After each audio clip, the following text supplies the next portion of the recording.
ক'ব লাগে যে মই হনুমান মহাৰাজৰ কামখিনি কৰিবলৈ গৈ আছোঁ মহাপ্ৰভু গতিকে এই ধৰি লওক 11 দিন বা 3 দিনৰ যি সংকল্প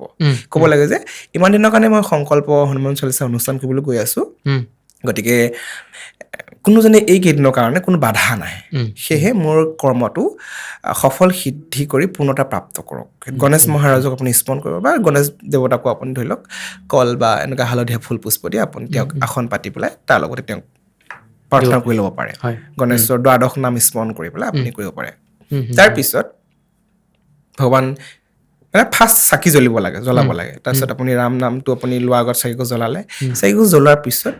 হনুমান মহাৰাজক ৰাম নামেই তেওঁ সন্তুষ্ট গতিকে তেওঁ কোন হয় তেওঁ ভগৱান স্বয়ং ভক্ত ভগৱান শ্ৰীৰাম পৃথিৱীত আপুনি